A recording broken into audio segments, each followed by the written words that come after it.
Welcome to intellectuals Avenue. आज हम एक आयरिश पोइट यानी विलियम बटलर येट्स की एक फेमस पोइम पढ़ने जा रहे हैं जिसका टाइटल है the folly of being comforted, यानी किसी चीज़ से मुकम्मल तौर पर मुतमईन हो जाना, सेटिस्फाई हो जाना, एग्री कर जाना। ये पोइम पोइट ने अपनी बिलव्ड यानी मार्गोन के लिए लिखी, जिसने इसके प्रपोज़ल को रिजेक्ट करते हुए मैकब्राइड नामी शख्स से शादी कर ली। उसके बाद इसने उसकी बेटी को भी प्रपोज़ किया, लेकिन उसने भी इसके प्रपोज़ल को रिफ्यूज़ कर दिया।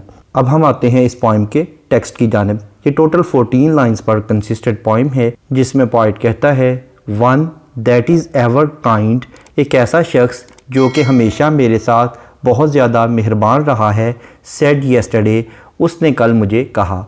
मुझे कल एक ऐसे शख्स ने मुखातब करके एक बात कही जो कि मेरे साथ बहुत ज़्यादा हमदर्द है।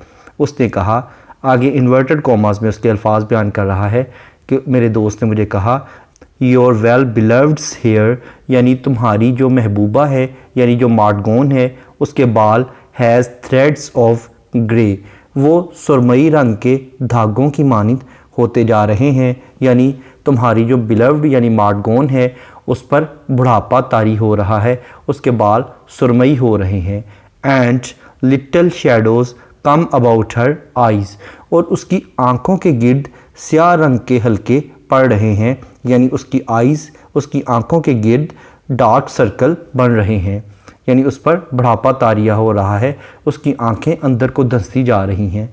Time can but make it easier to be wise, यानी वक्त आएगा कि वो बहुत ज़्यादा अक्लमंद हो जाएगी। दो अगरचे नाउ इट सीम्स इम्पॉसिबल, अगरचे अभी तो ये बात नामुमकिन सी दिखाई देती है।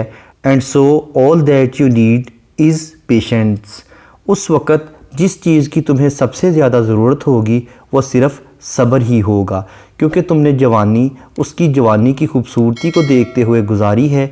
जब उस पर बुढ़ापा तारी हो जाएगा, उसके बाल सुरमई हो जाएंगे, उसकी आंखों के गिर्द हल्के पड़ जाएंगे और उसकी आंखें अंदर को धंस जाएंगी और वो पहले से ज़्यादा अक्लमंद हो जाएगी, तो उस वक़्त तुम्हारे लिए यही मशवरा है कि एक ही चीज़ होगी जो कि तुम्हारे लिए बहुत ज़्यादा फ़ायदेमंद होगी, और वो है सब्र का दामन हाथ से मत छोड़ना।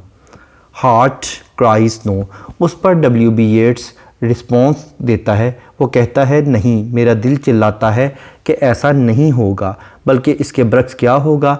आई हैव नॉट आ क्रम ऑफ कंफर्ट, मेरे अंदर हल्का सा भी, एक ज़र्रा बराबर भी आराम नहीं है। नॉट आ ग्रेन, एक ज़र्रे के बराबर भी आराम मेरे दिल में नहीं है।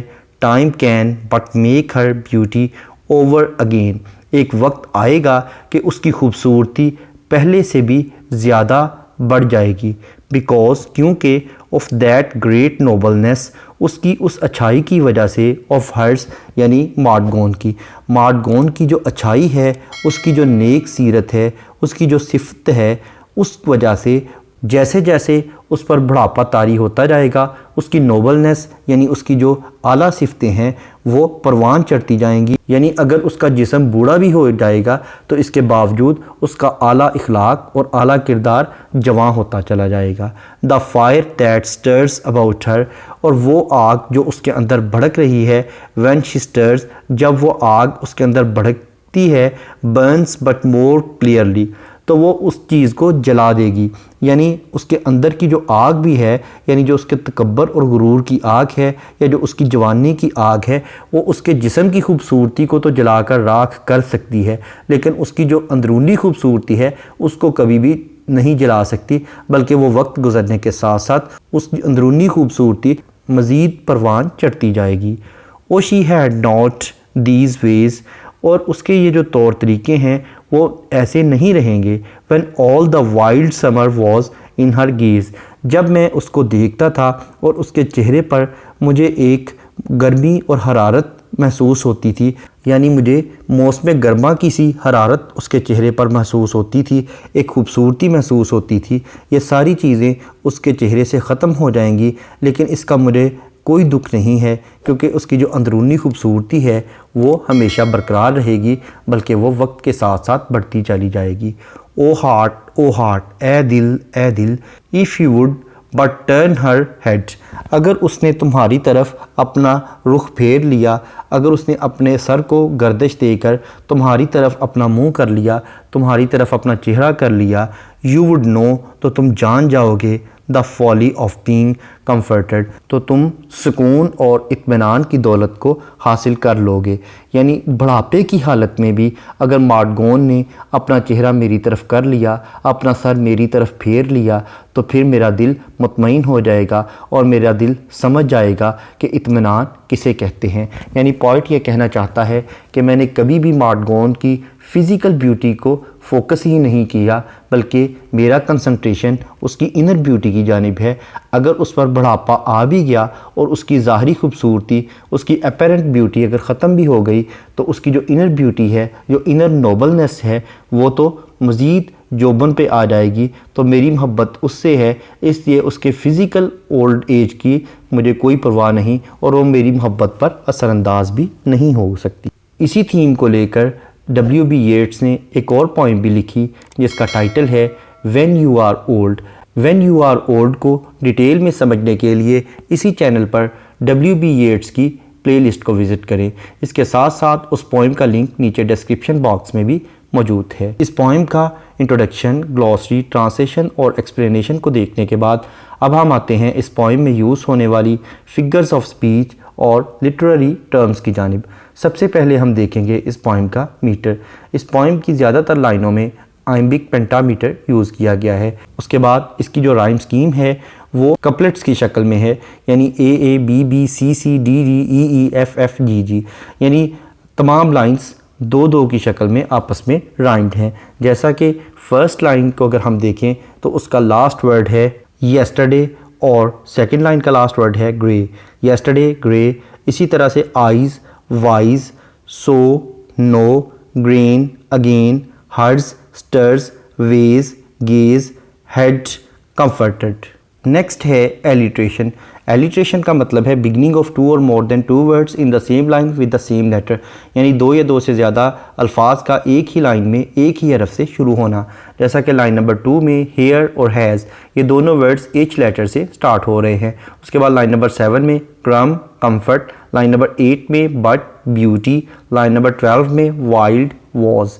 उसके बाद नेक्स्ट है कॉन्सोनेंट्स। कॉन्सोनेंट्स का मतलब है use of same consonant letter in the different words of the same line, यानी एक ही लाइन के मुख्तलिफ अल्फाज में एक ही कॉन्सोनेंट लेटर का इस्तेमाल करना।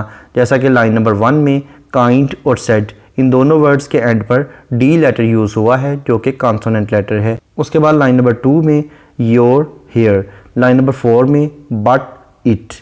नेक्स्ट है एसोनेंस। एसोनेंस का मतलब है use of same vowel letter in the different words of the same line, यानी एक ही लाइन के मुख्तलिफ अल्फाज में एक ही वावल लेटर का इस्तेमाल करना। जैसा कि लाइन नंबर 4 में टाइम और वाइज, इन दोनों वर्ड्स में आई और ई लेटर्स यूज़ हुए हैं और ये दोनों वावल्स हैं।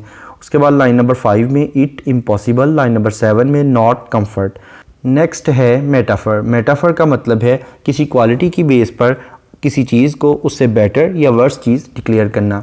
जैसा कि लाइन नंबर 2 में वो कहता है योर वेल बिलव्ड, यानी वेल बिलव्ड का मतलब है मार्गोन। उसके बाद वो कहता है hair has threads of grey, यानी उसके बाल जो हैं वो सुरमई धागे बन रहे हैं, यानी इसका मतलब है उस पर बुढ़ापा तारी हो रहा है। नेक्स्ट है अपोस्ट्रोफी। अपोस्ट्रोफी का मतलब है किसी को डायरेक्ट एड्रेस करना या मुखातब करना। जैसा कि लाइन नंबर 13 में वो अपने हार्ट को एड्रेस करते हुए कहता है ओ हार्ट, ओ हार्ट।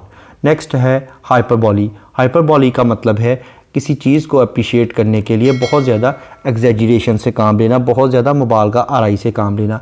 यहाँ पर पोइट ने अपने इंटरनल लव को बयान करने के लिए बहुत ज़्यादा मुबालगा आराई से काम लिया है। इसके साथ साथ पोइट ने बहुत से इमेजेस भी यूज़ किए हैं, जैसा कि hair, threads of grey, eyes, green, fire, heart, head. इसके बाद इस पोइम का अगर हम थीम देखें तो इसमें पोइट ने अपने इंटरनल लव को ही बयान किया है। वो कहना ये चाहता है कि उसकी मोहब्बत स्पिरिचुअल लव है और फिज़िकल लव से वो दूर है, इसलिए अगर उसकी बिलव्ड पर बुढ़ापा तारी हो भी जाए तो इसका उसकी मोहब्बत पर कोई असर नहीं पड़ेगा। Thank you for attending this lecture.